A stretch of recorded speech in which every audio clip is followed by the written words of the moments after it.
Welcome back, everybody, to Waadaplaya Concussion Sub Retired Hurt series. There are a lot of Ashwin fans who would probably be looking back to the Edgbaston and Test and saying, only if Ashwin was there. But guess what? England are on the brink of chasing down the largest fourth inning score at Edgbaston ever. And they are, I think, 119 runs away going into day five. Sanjay Dubey, how many Indians would have expected this kind of a fight back from England? I mean, England in the form they are in, they did give us a scare that this could potentially happen, and for all Indian fans, unfortunately, that nightmare is coming true and rather quickly. So yeah, we discussed this yesterday. We were hoping that we'll get a lead of at least 400, but a proper mini collapse. We lost the last 6 wickets for 55 runs, and then amazing opening partnership by England, which no one expected. So it was almost a bonus for them. Then we picked up 3 wickets, but in the end, the scoring rate is just breathless cricket and an absolutely brilliant to watch. Long live Test cricket, I'd say. Absolutely. And whoever said that Test cricket is dying or dead, I mean, they should watch England in the last four matches. In fact, all the Test matches throughout the 2022 have been treat to watch. There have been a lot of results. But let's focus on today. India started with 7 wickets in hand. And like you mentioned, we predicted a mini collapse. And guess what? We have set the target of 367, which is a carrot kind of a target, still in the reach, but also enough if you have a solid bowling attack. But boy, oh boy, England coming out with that 100 for no loss, Crawley and Lees. But let's rewind back. The 7 wickets, could India have done a little better in batting England out of the game? 100%, because you had two set batters. Pujara, far too often we've seen him get those 50s. 50s are not going to win India any matches unless we have a solid contribution from someone else. So Pujara ended up being the top scorer, I think. But yeah, you needed a bit more from the lower middle order. You had Shreyas Iyer again batting. Uh, Batting well briefly, but as soon as the short ball tactics came, and that famous photograph is just being circulated everywhere. His his ex coach Brendan McCullum just signaling that that's what they should do, and as soon as they started those tactics, he obliged, and the last 4 wickets pretty much ended up very quickly. So, but 382, irrespective of what the pitch is, irrespective of what ground it is, whatever the situation, I would back the bowling side to defend that. But yeah, they came out all guns blazing, 100 for no loss, and that's their quickest 100-run partnership ever in England. I think they took only 21 overs to get there, and this is where India had the rub of the green in the initial innings, where Bumrah and Shami bowled almost all of the 20 overs initially with the stop start. But these were very good batting conditions. I don't know what ball they picked because it didn't seem to swing at all. And eventually, when they were able to change the ball, it did start doing something. They got a run out as well. But hats off to Root and Bairstow. It's just very, very difficult to see India winning from this position now. Yeah. We'll come to India bowling, but Rishabh Pant, again, notching up another half century. It's a pity that he did not get 100 for India's sake, and also for his sake. But again, Jadeja with left hanging with the tail, the top order not doing the job is clearly helping. And we also covered upon the first innings. The reason why we were in that strong position was number 8, 9, and 10 literally put up 60 extra runs. And if you could see the second innings, it is really difficult for them to sustain it because of top order. But let's talk about the bowling and also Bumrah's captaincy, which we focused throughout the test match. Quite disappointing, I thought, because in the first 6 overs, I get it that they were going 5 per over, but the field was spread as if we only had 200 runs to defend. Dubey. Yeah, very, very surprising to be honest. And I get it that it's his first game as captaincy. There are 2 or 3 things which I, personally, because Bumrah is our gun fast bowler, I think his focus should only be how I can get wickets with the ball. But because he's the captain now, he's fielding in not necessarily the positions a batting captain would be fielding, and then you don't get to. Or he was also taking those breaks, which fast bowlers are used to taking. But you're having that spread field, especially when it wasn't as if that England were running away with the game very early. I was very surprised. Even the good balls, it wasn't that bass ball tactics, to be honest. When Root and Bairstow were batting, they were easily able to just block and get 4-5 runs easily without taking any risks at all. So I was a bit surprised, disappointed. Kohli did try and charge the team up, got the crowd going for a while, but in the end, those last 20 overs will hurt us so badly because one, we were not able to contain the runs, and two, we just did not get any wickets. So anything they were trying, it just didn't work out. That they couldn't have ended sooner for India. And I was watching Sky Cricket post-match review, and they were asking Ravi Shastri, who coincidentally was ex-coach, and last year he was the coach in England series. He said, "Ravi, what do you think of the day four batting?" He said, "I thought India were timid because they never took chances. Runs were important, but they were trying to protect the wicket." So again, I know we talk about conditions, but what could have been the reason that we did not charge in the first? I mean, if you would have batted the first session and put up at least another 100 extra runs, we could have pushed it for 400, which would have been a psychological change. So, what could Yeah, have been the difference?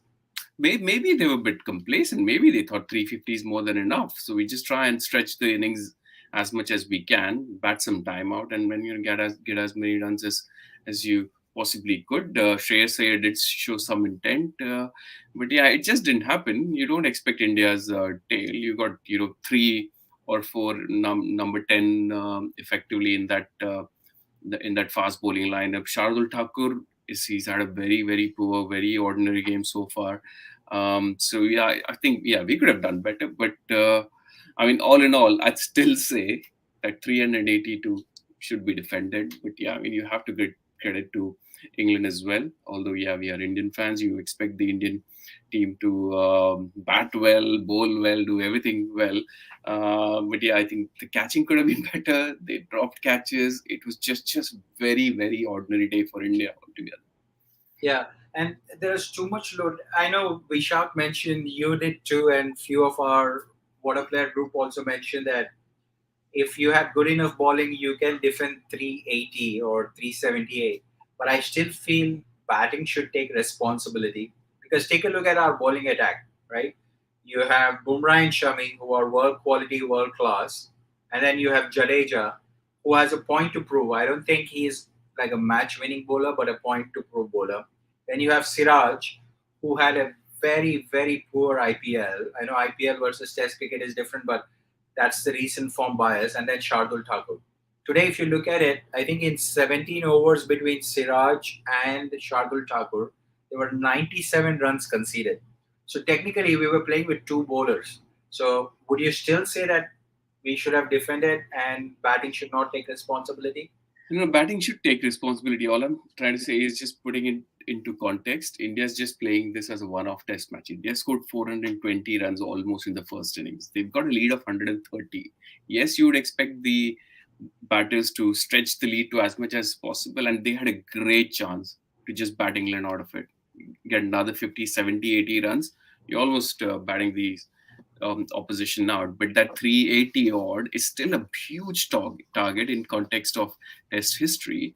But in context of the form England is in, the last three games, they've won chasing. It's just it's there for the taking, and with that opening partnership, yeah, I do see your point, but I think the bowlers would be disappointed as well. I feel bad for the captain because he's just got no control over the proceedings. That's why he's trying to spread the field. That's why Jadeja's trying to bowl over the wicket, trying to defend, just get some control over the runs being leaked. So yeah, it's a very bad day at the office for the Indians. Something which will, I think, if we end up losing this game, this will be one of the most disappointing losses I can recall in the last 15, 20 years, to be honest, considering how strong a position we were in. Absolutely. And I see There's a lot of viewership coming in for our day four review, which is great to see. Thanks for watching, chaps. It really encourages us to continue doing so. Now let's talk about England batting. That 100 run partnership we spoke about, outstanding. Then that glimmer of hope, Bumrah, beautiful off stump line, top of the off of Zak Crawley, and then a panic moment right after lunch. Ollie Pop getting out for the first ball, and then Root had the brain fade of calling Leash for run out. That was the glimmer of hope. But guess what? Jonny Bairstow, form of his life, and Indians helping him by putting long on and long off when he was like less than 10. How good a partnership between Joe Root and Jonny Bairstow is this for England? Absolutely brilliant. I mean, Joe Root has been a thorn in the Indian side forever, basically. His record against India is unbelievable. He's a good player of spin. Jonny Bairstow, not so much, but this summer, I don't think he'll have a better summer of cricket in his career. He's helped England win chases where no one gave them any chance, and he's on to something very special. Two Yorkshire boys doing what all the England fans would love to see.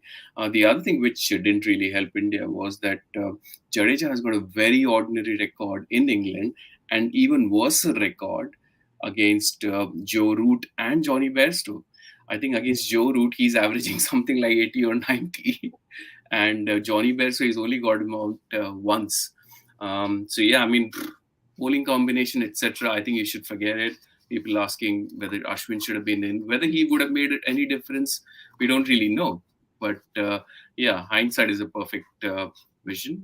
Shardul Thakur did bowl very well, did contribute with bat and ball in the first leg of this series last year. So, in all fairness, he deserved a chance. But it just was very frustrating to watch. But if you're an England fan, you would absolutely love this because of what's happened on the field with Virat Kohli really giving them back. Even when today's run out happened, he just charged down and went right in the face of Lees, and that's just on social media, and there'll be lots of meme material for everyone if India goes on to lose this game. I mean, give it to the guy Virat Kohli. I love his enthusiasm. Now I've started to given up the fact that I'm associating him versus the number of runs he scores because that's just not fetching any satisfaction for him or for his fans. Now let's just enjoy his energy because he's once in a lifetime cricketer, and also his methods are different. I mean, he looked really happy with the wicket that run out which we got. But let's talk about another aspect which is pretty unique to England, and this summer especially. They started to open up the day five for absolutely free for the spectators. And how well did England crowd respond? Sell out crowds on day five for a test match? Yeah, so I'm obviously in London. I always get really upset with the ticket prices at Lords. It's just, I think if you have a family of 3 or 4, you're spending way too much money to try and attend one of these games. And cricket for all our Indian fans, it's not number one, number two, number three, not even number five sport in England. I would say probably comes around 6 or 7, unless England is playing Ashes. Then it becomes close to top 3. Then there's a lot of media coverage.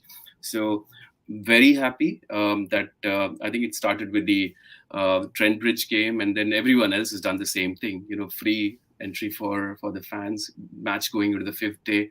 That's what you want. People would remember attending a live match more than anything they would ever do watching a game on TV. So absolute credit to all the counties who've done it, and credit to England Cricket Board, and credit to McCullum and Ben Stokes, because as I mentioned in one of the earlier shows, I went to watch England and New Zealand, and 5th day it was so boring I literally went to sleep. No one's sleeping at Test cricket this summer. So full credit. I'm really excited to see how they will go in the future, whether they'll continue with this method or whether they'll rein back considering who the opposition is. So exciting times.